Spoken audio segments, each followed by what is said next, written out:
the interview, it's a conversation. Again, I can't emphasize this enough.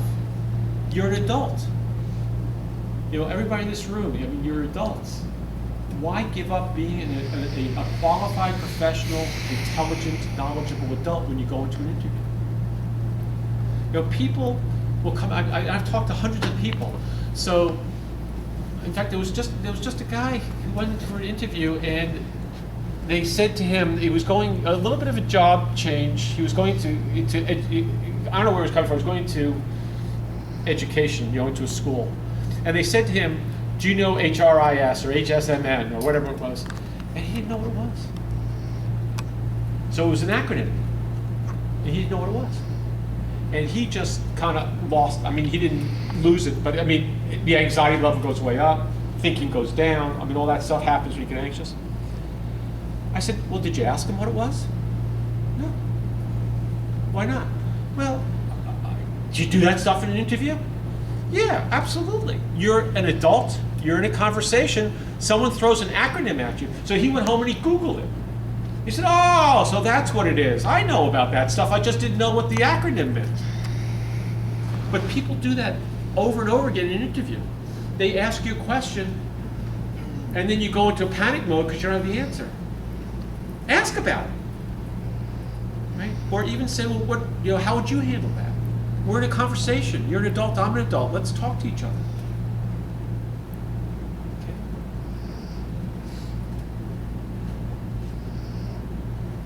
It's all about them. One of the basics is, when you're in an interview, it's all about them. So you're not talking about yourself and how this job's going to benefit you. It's all about how it's going to benefit them. So why do you want to work here? It's a shorter commute. It's more money. It's a good career move. And none of that stuff. You want to work at that company because your background and your skills can contribute to the success of that company. Again, you're a salesperson, right? So if I'm buying a car from you, you're not going to say to me, "Hey, Eric, I really like to you to buy this car because my family needs to go on vacation, and if I don't sell this car, which is my 100th car of the month, I'm just not going on vacation. So please buy this car." That's not why that's not the sales process, right? The same thing on the job search. Same thing in an interview. You're focusing on what is a benefit to them. So again, even when you talk about salary, the salary question comes at the end. You don't talk about that, or vacation time, or benefits, or any of that stuff. That comes when they make the job offer. Okay? But what you want to do is you want to focus on them. Be positive, always. Okay. Now, people know this. They say, "Oh, I read the books. I know I'm not supposed to complain about my old employer. And I need to be positive about them." But people get caught in places they're not aware of, right? So I was driving over to the interview, and I got caught in a traffic jam, and my air conditioner broke down. "So how was your ride over?"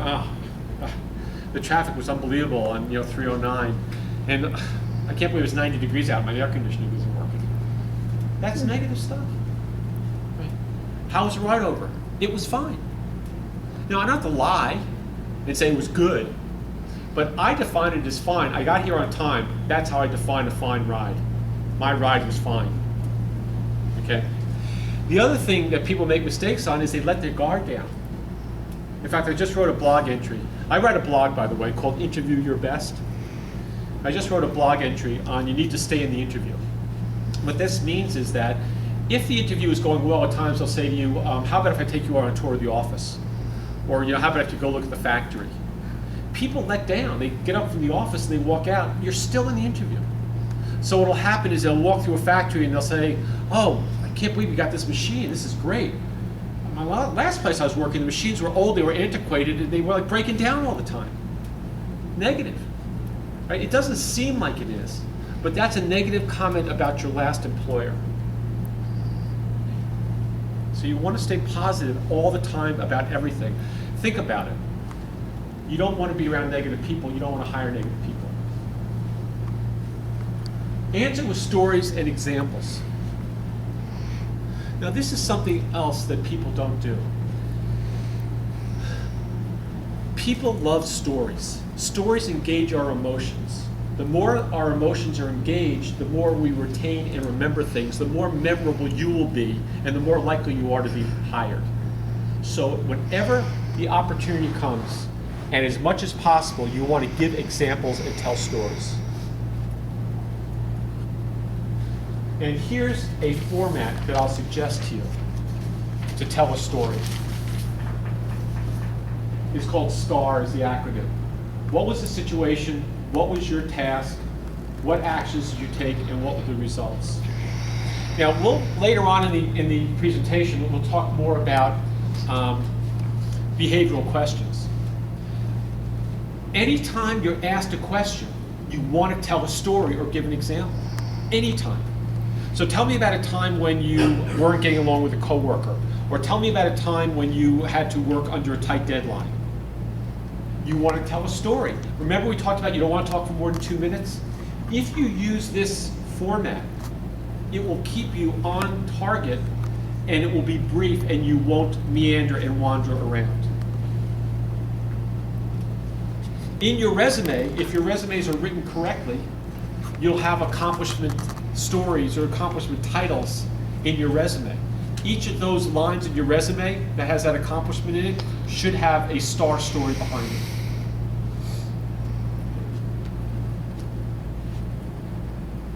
The other thing is that if you tell a couple of these, by the second or third time you tell it, the interviewer's brain is set up to listen to this. It's like telling a joke.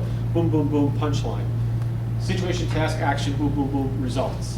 And the results should have to be dramatic. Be prepared. We talked about that. And how do you prepare? You want to do company research. You want to know about the company. You want to know about the industry. You want to know about trends in the industry. Even look at the company. What's the company's 2 or 3 main competitors? Last time you went for an interview, could you tell who their competitors were? Could you say what the industry and where the industry is going? What the trends are in the industry? Because again, if you know what the trends are in the industry, like for example, one of the big trends in the grocery industry is store labels. I don't know if people are in the grocery industry, but store labels are absolutely killing off private labels or big company labels, right? So people are buying store brands. So if I'm going for a job in a grocery or food retailing, I need to know about store brands, what percentage of the market, and what this company, that could be Heinz or Hershey's or whatever, what are they doing about store brands? I better know that stuff, right? Trends. And also know about the position as much as you can. Now, by the way, you can go out on LinkedIn these days and you can find people that are doing the same position at other companies and talk to them. Or maybe even someone who did that exact same position at that company but is somewhere else. Find out about the position. Just a little bit of research. Okay. We're in a sales process, right? One of the mistakes that people make in interviews is they talk about their features. They don't talk about their benefits. So I have 12 years of experience selling computers. That's a feature. I have 6 years of experience doing accounting. It's a feature. What's the benefit if you hire me? I have 12 years of experience doing that. That means that I can get your pipeline up faster. I can make faster sales. I can connect you into networks and into prospects that you're not connected to. I can bring you into new territories. I can do this, I can do this, I can do this. It's the benefit. Good salespeople will sell you on benefits. They don't sell you on features. Right? If I'm going to sell you, if I'm a Volvo salesperson, right? Why do people buy Volvos? Do you know? What's the number one reason? Safety, right. So Volvo has branded themselves as a safe car, right? So when you walk into a Volvo sales room, if I'm a lousy salesperson, I'm going to start to talk to you about the airbags and the steel side rails and the bumpers and the rollover protection. If I'm a good salesperson, I'm going to do what you're going to do in your interviews. I'm going to say to you, so, Eric, what brings you to Volvo today? Well, I have a 16-year-old kid. They're out to get their license. I'm concerned about their safety, and I want to buy them a car that I think is safe. Great, Mr. Kramer, that's wonderful. So let's talk about this car. And just imagine what it's going to be like sitting home on Saturday night and your 16-year-old's out driving. Just think about the peace of mind that you're going to have and the extra security that you're going to have as your kid's out there in a Volvo. So they're selling me on my benefit. Then they're going to tell me about the steel side rails and all that other stuff in the future. I mean, you want to talk about the features, but you want to sell on your benefits. The mistake people make in interviews is they talk about their features and then they sit back and let the interviewer try to guess at the benefits. Lay those benefits out. Here's what you get when you hire me. It's a sales call. So you take it through the sales process. And this is how you prepare for your interview. The first thing that any good salesperson does is they do due diligence. They do a needs analysis. What's the problem? What's the company about? What's the position? You know, what problem is this position being hired to solve? What challenges does this company, does this industry have? Then you match your features to their needs. Okay, this person, they're worried about the IRS. They're worried about figuring out what to do about store brands. They're worried about increasing their sales. Then you think about, here's what I have. Here's what comes out of my background. Here's my knowledge, my experience that meets those needs. That's how I can solve it. Then you want to think about what value adds you have. What else do you bring to the table that differentiates you? You know, even as I talk to these people coming out of Tyco, and other, and I usually, a lot of the people I work with come out of some major corporations, so their value adds oftentimes has to do with working at a very complex and very sophisticated company, right? So if even I'm going for a machinist job, I would say to people, you know, you work for Tyco. You've been through all these safety trainings, you've been all through these, working with this machinery. That's the value you bring over someone else that's just been a machinist for mom and pop operation. What else do you bring to the table? I'll give you a good example. I worked with a gentleman who was going for a position as running a manufacturing facility, running a factory. He said to him, you know, one of my value adds is that I know how to read blueprints, and I've worked with construction contractors because in my previous job or jobs, I've helped people build factories. He said, wow, we're not building anything today, but we can see in 12 to 18 months we're going to either expand our factory or build a new one. You would be a good person to have. He ended up getting the job. Now, probably for a variety of reasons, but that was the value add. People that he was competing against didn't have blueprint reading experience and didn't know how to work with construction contractors. What are your value adds? Now again, you may not know what they are, but in conversation with another person or with a coach, they'll help you to tease out and understand what your value adds are. Success stories. You want to be prepared to talk about times in your career where you were at your best and give examples. Star, what was the situation, what tasks, what were your actions, and what were the results on some things that really showed you when you were at your best. Your implementation plan. What's your goals for the first 30 and 60 days when we hire you? Right? What are you going to do? What do you want to accomplish? What's realistic? How are you going to do it? Of course, we talked about stating your benefits. And then final questions and any objections they might have. Right? You want to have questions. So if you think about these things, that this is a basic sales process, whether I'm selling you a computer service, a car, if I'm selling you a refrigerator, or if I'm selling myself in an interview, this is the process that you go through. And again, it often helps to have someone you can talk to about this and think through it. Okay, so let's talk about some specific interview strategies. The phone screen interview. So here's the question on the phone screen. Here's what I will tell you, and people don't, you know, as of now, this is what you should basically decide in your head, is that you never take a phone screen interview when it first comes in. Because what will happen is you will have applied to a number of jobs. The phone will ring when you are naked, dripping wet, getting out of the shower. The phone rings, you pick it up, and it's Sally Joe from the HR department at Acme Company. We got your resume. I'd like to talk to you about the job. People feel compelled to talk to Sally for the next half hour, 45 minutes, or an hour. Don't do it. What you need to say is, I'm on my way out, or it's not a good time. Can we reschedule the call? And you reschedule that call. This afternoon at 1, tomorrow morning at 10. Don't forget, they've gone through thousands of resumes. They've picked 28 people for a phone call. You will not lose that opportunity if you reschedule that call. When that call is rescheduled, you have to get prepared and then begin the sales process. So one of the things you certainly want to do is you want to have all your material. I mean, it's an open book exam at this point. You have your resume out, you have company information, you have the job position, you have your list of questions you want to ask, and they're all prepared, laid out. So tomorrow morning at 10 o'clock when you're going to do that call, you prepare. The other thing that's going to happen for you is if you've been in your job search for a while, you've applied to dozens and dozens of companies. Sally Jo gets on the phone, you don't know who she's calling from. What was that job? So you want to ask questions because, again, you're starting to do your due diligence and your needs analysis. Now, certainly they're going to ask you a series of questions, but you want to ask some questions so that you start to prepare yourself for the in-person interview. Okay?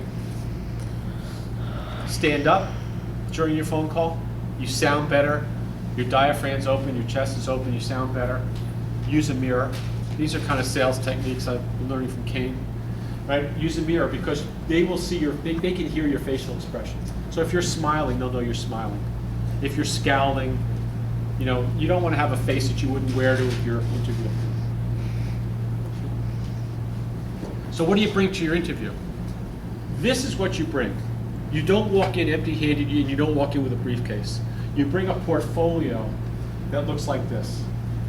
Now here are some killer ideas, okay? People don't do this. These are great ideas. Okay, first of all, on the pad, you want to write down reminders. Now, again, only because of time, I won't get into this whole rap I have about how we have a primitive brain, right? So our brain has a tendency that we are under stress and we're feeling fear, it collapses. Ever been in a situation where you're talking to somebody, you're in the middle of some sort of a meeting, and it's a little bit contentious, and you get up and you walk out the door, and the minute you get out the door, you say, oh, I should have said this, or oh, I should have asked this. Well, why is that? Right? Because in that situation, when you're a little bit tense, your thinking collapses a little bit, and you forget. Same thing when you go to the doctor's office. What do people tell you to do? They tell you to write down questions, because when you get in the doctor's office, first of all, the doctor wants to get you through pretty quickly, but then it's a scary place, right? So you want to write down questions. Same thing here, write down reminders on your pad of paper. And the reminders have to do with things like smile, eye contact, slow down if you tend to talk quickly, if you play with your hair, if you jiggle your knee. Write all those things down. You also want to write down business card, because you want to get a business card for everybody you interview with. Because when you write your follow-through letter, you need to have that contact information. So reminders are very important. The next thing you want to do is write down just a list of your stories. Because again, when you're in there, they're going to ask you questions. If you can remember your stories, you can tell your stories. Now you don't have to write down the whole story, just enough to, major sale to Aggregate company, or saving this customer, or a new process I put in, whatever it is. A list of questions you want to ask.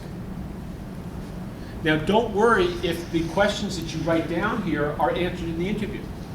Because when you get to the end of the interview, they say, do you have any questions for us? What you want to do is you want to say, yes, I have a list of questions. I think we may have answered these. However, I want to go through them just to make sure that I have the answers correctly. So again, just to communicate that you're prepared, you have questions. And you want to take notes. Take notes in the interview.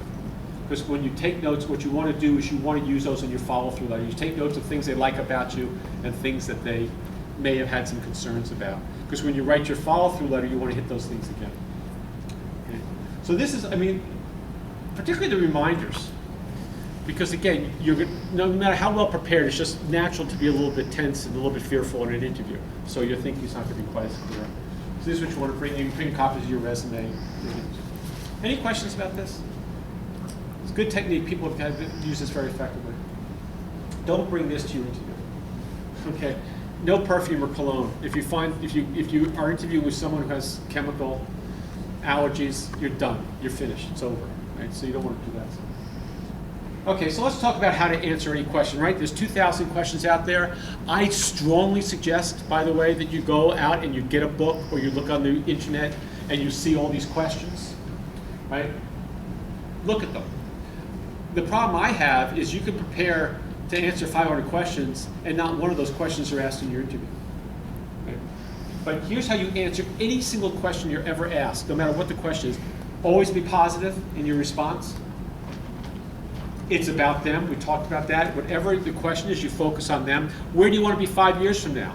Well, I want to be laying on the beach. That's not what I'm going to say. What I'm going to say is 5 years from now, I want to have increased my skills and my experience, and I want to have moved in up and taken on more responsibility within your company. It's about them, right? Tell stories and give examples. People, have you ever worked under a tight deadline? Oh yeah, we had this project 6 months ago where we had to get this proposal out to a company, and we had to work, and we worked through the weekend. Right? That's what most people say. As opposed to, here's the situation. We're going after this new large client, that would bring us into a whole new industry and into a whole new area. The task I had was I had to come up with a financial proposal on this. I had to go through the financial analysis. Here's what I did. I did this. And as a result, we got the account. A whole lot better than, oh yeah, I had to work through a weekend. Right? Stories. Now, how to answer behavioral questions. The state of the art now in interviewing are these behavioral questions. Right? Behavioral questions are, tell me about a time when. Give me an example of. Tell me about a time when you were working on a team that wasn't functioning well. Tell me about a time when you had a disagreement with your boss. Tell me about a time when you had to get a project done with lack of resources. I mean, there's literally 2,000 of them out there, or more, right? So the belief is that your past behavior, it will tell what your future behavior is. That's how they've come up with this whole behavioral questions. And sometimes you'll walk into an interview and I'll say to you, it should be a conversation. And they'll sit you down and they'll run you through 20 behavioral questions and then you're out the door. Sometimes that happens, there's nothing you can do about it. That's just their style of interview. Oftentimes, you can get into a conversation. By the way these behavioral questions come up is a company will choose a bunch of competencies that they want on that job, and then they'll just interview people for those competencies. So we want people with persistence. So they ask a whole bunch of behavioral questions that get to how persistent are you. Tell me about a time when, again, the behavioral questions. Now, what happens if you haven't been there or done that? Right? So tell me about a time when you had to let somebody go. Well, if you've never been in a situation where you were supervising people, you don't have an answer to that. But what you can do is you can say, I've not done that, but should I be in that situation, here's what I would do. And then you take them through that sequence. Because there's going to be, out of those 2,000 behavioral questions, there's going to be things that you have not faced. Yeah? One of the things that I've seen is that they put requirements, handle something where you have 9 or 10 of the requirements, and there's that one thing that you don't have. Well, whether it be a specific accounting package or some other requirement. You've got the interview and you know that's going to come up. Right. Number one, if you've gotten the interview, it means that the fact you don't have that, it's not a big issue. It's not a big issue for them. So clear that out of your mind, number one. Now, it could be an issue because if somebody else has it. So what you want to do is you want to address that directly and then tell them how you would acquire that. Like you say, so, do you have, do you have experience doing Quicken? No, I don't have experience with Quicken, but on my last job, I didn't have experience with Excel. But here's how I learned Excel and what I did to get it, and within 6 months, I was really pretty proficient, and within 8 months to a year, I was an expert in Excel. When you hire me, I would expect that I would get QuickBooks knowledge in the exact same way. When I ask about the number one most important interview question, it'll cover that as well. So what happens is this is how they get the behavioral questions. So I'll pick a thing like motivation, and then I'll ask a series of questions that they think assesses motivation, right? Or creativity, if they think creativity is an important competency, they come up with that, and then they ask a bunch of questions. So one of the things you might want to think about is as you start to get peppered with these behavioral questions, think about what competencies are they getting at. Answering my greatest weakness, right? I mean, this is a question that lots of people get asked. So there's three ways of answering this question, 3 strategies. The first strategy is, I don't have any weakness that's relevant to this job. That's kind of a bold answer. It could be true though. What you say is, you know something? Based on what you're looking for me to do, I've been doing this for 20 years, I don't think I have any weaknesses that's going to affect me on this job. The second was a weakness is a strength. I am so concerned that everything is done correctly and getting things right the first time that sometimes it takes me a little bit longer to get a project done, but it's so important for me to get it right. Can't argue with that, right? It's kind of a weakness is a strength. And then this is the third one that I tend to like, is you come up with a weakness and then how you're correcting it. I tend to focus on the big picture, and sometimes I miss the details. But what I'm doing to compensate for that is I'm starting to write out a list of details and to-do lists. And I'm finding that as I'm writing those lists out, I'm not missing out on the details, and I'm still able to focus on the large picture. So you talk about a weakness, but somehow how are you compensating for it? Puzzler questions. These are becoming more popular, mostly in the kind of the IT world and engineering and type thing. These are actual questions. So when you ask these questions, you're not necessarily looking for the right answer. What they're looking for is what your thinking is and how you go through the reasoning of it. So what you want to do is you really want to talk through, here's how I go figuring this stuff out.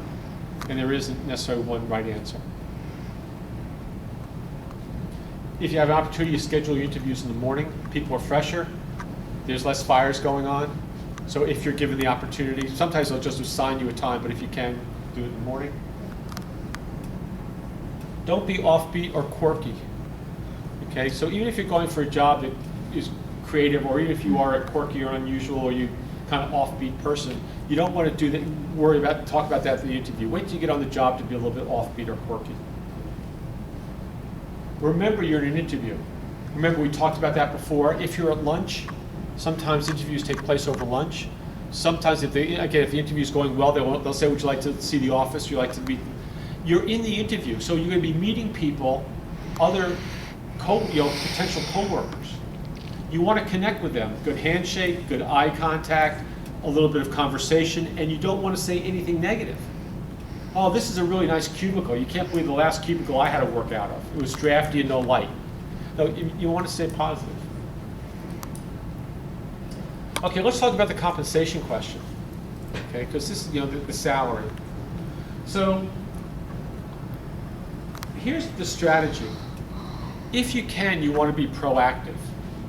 So one of the ways to do that is at the phone screen, when they're on the phone with you and they say, hi, I'm Sally Joe calling from Acme Company. I want to talk to you about this position. Oh, great, I'm glad you called. I'm really interested in learning more about the position and what the salary range is. Right? So you throw that out there. Now you know that every job that you're going to interview for has a salary range. So sometimes you can throw that out and put it on them to let you know what the salary range is. If they ask you what you're looking to make, the idea is to deflect it as best you can. You don't want to put the dollar amount on the table first, because it's a negotiation, and that negotiation should take place after they offer you the job and they say what the salary is. So you can say something like, look, salary is obviously very important, but I'm sure that if we agree that I'm a good fit for this position, that we can come to a salary that will be mutually agreeable for both of us. And then the third one is they really nail you and they really push you. what you want to do is you want to give your total compensation. On my last job, my total compensation was this, which is your salary plus your benefits. And you can figure, depending on how you want to work it, that your benefits is 25 to 30% of your salary. So that when you give them your total compensation, there's kind of wiggle room in there for them and for you. Does that make sense? Any questions about it? I mean, the money, money is funny. Money, everybody gets uptight about the money thing, right? I've been in interviews when they said, okay, so what salary do you want to make? And I said, here we go. Here's the salary question. Right now, you're going to want me to put on the table what I want to make, and I'm going to ask you what the salary range is. How about if we just agree that we'll wait till the end and then we'll deal with it? Right? So it's like, being in a conversation, being an adult, you can make an observation about what's going on rather than saying, oh my God, now what do? They're asking me about my salary. I don't want to, let's talk about it. How should we handle this salary discussion? I would prefer we wait till the end and then we talk about it after you decide on the right fit for the job. How do you want to handle it? Right? It's a conversation. You're an adult. Talk about it.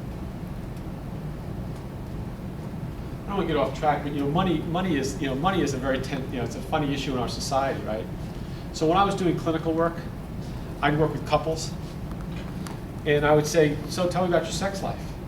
And they would tell me all the graphic details of what they do sexually, moment by moment, step by step, inch by inch, right? And then I'd say, oh yeah, and by the way, how much do you make? Isn't that a little personal? What's that all about? Okay, you ready for the two most important interview questions of all time? And actually there's one most important and then a second one that's also important. Anybody want to guess what this is? Nobody ever gets this right, so I'm kind of being bad about it. Oh, great. But if you do, you'll be the first, all right? Well, now I got to change my answer. Oh, okay. Tell me a little bit about yourself. No, this is the question you're going to ask the interviewer. Oh. Right. Oh, I'm sorry. No, yeah. How do I compare to the ideal candidate? It's a good question. It's in the ballpark, right? Okay, good. What's the hardest part of the job? Okay. Okay. The focus on that is on the job. Your focus was on you, right? That's the difference. Any other guesses at this? Okay, I'm going to give you wording on it, and you can change it around. But this is basically the concept. You're in a sales call, right? Any good salesperson will ask, do you have any objections to this sale? Is there any reason why you wouldn't buy this car today? Right? Is there any reason why you wouldn't buy this refrigerator? Right? Basically, what you're asking here, in a gentle, non-confrontational way, is do you have any doubts or objections or hesitations about hiring me? Now, if you read the sales books on interviewing, books that do talk about interviewing and sales, they'll say, ask a question like, do I get the job? Or am I going on to the next round? I find that interviewers will duck you with that question and say, well, we have more people to interview. You did really well, but we have more people to interview, so I really can't tell you. If you ask this question, you will hear any type of concerns they might have about you, and it gives you an opportunity to address it.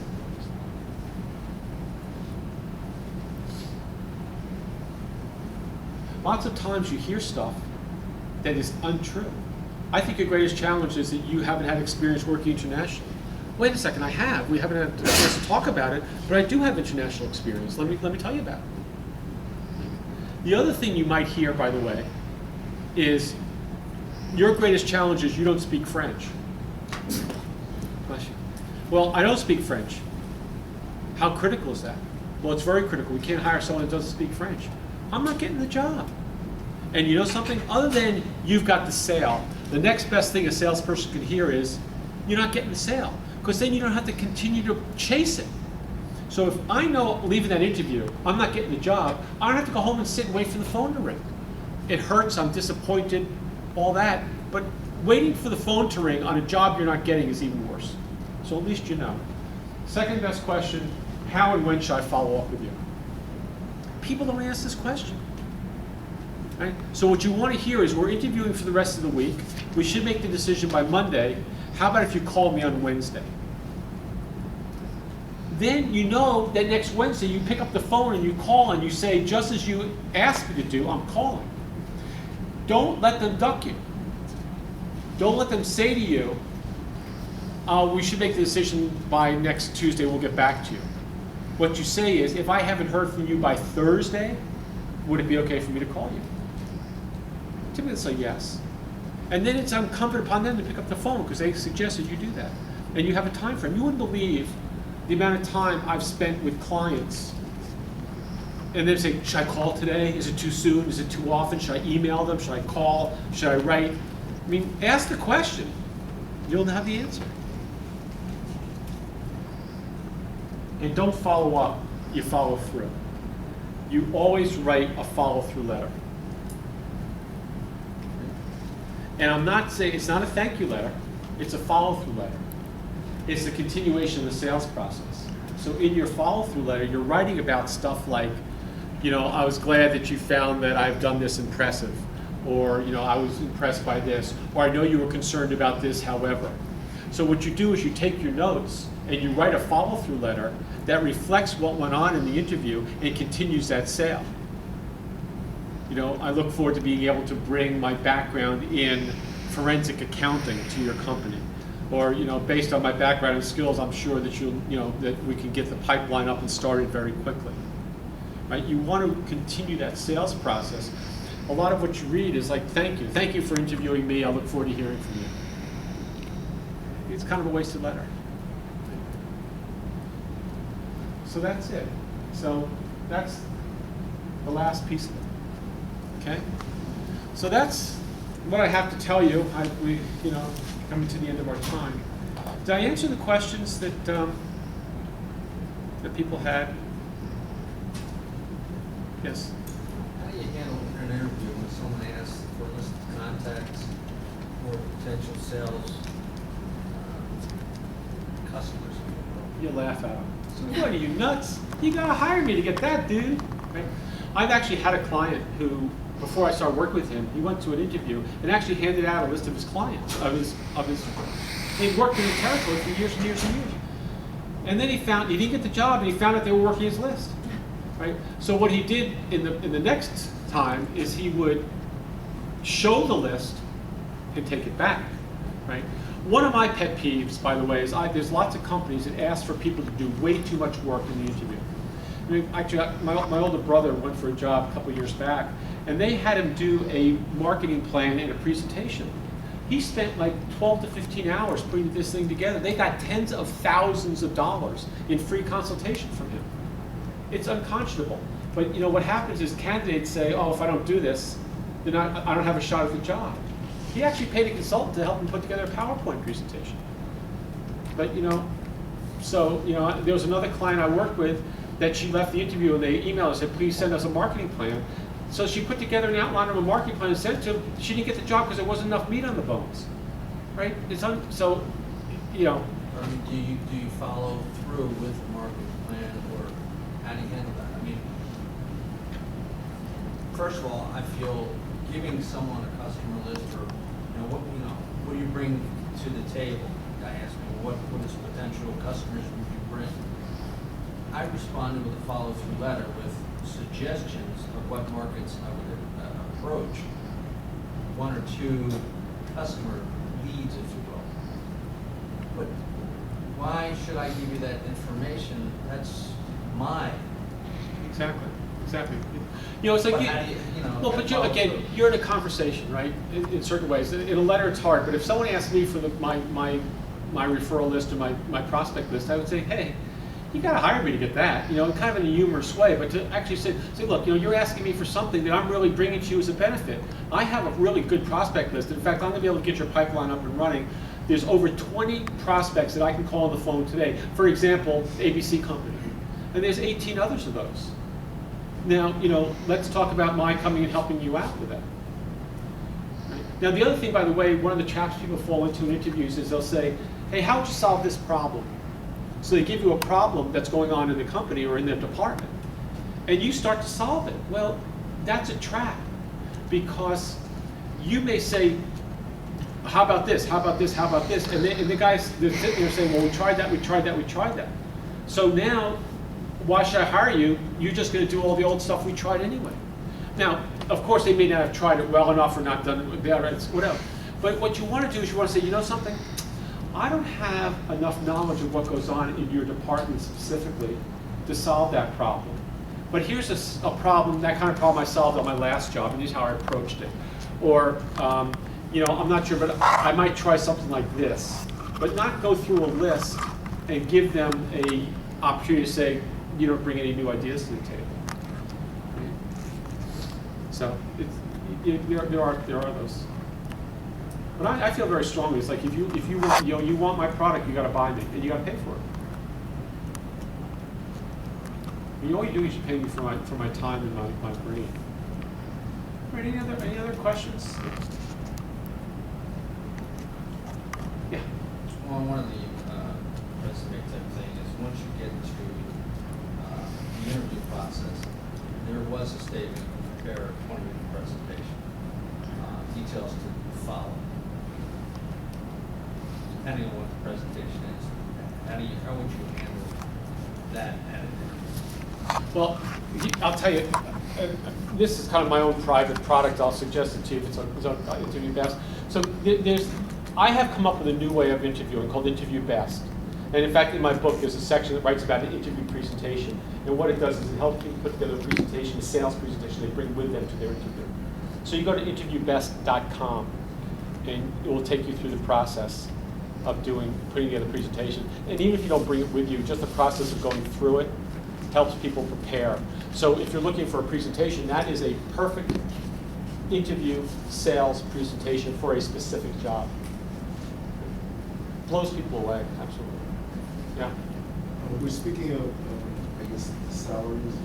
What about the employers that want you to put on, I guess, a salary? I guess they want you to say what your salary requirements, and a lot of them won't accept negotiable. They actually want you to put on a salary. Well, if you can, you put down online. If you can, you put zeros in. And if you can't, then you put your if you're forced to, sometimes you just have to. You have to put the salary down, or you can put a range if you can, or you can put the total compensation. Right? Now, if you talk to a recruiter, by the way, a recruiter will ask you. You have to tell them what your salary is.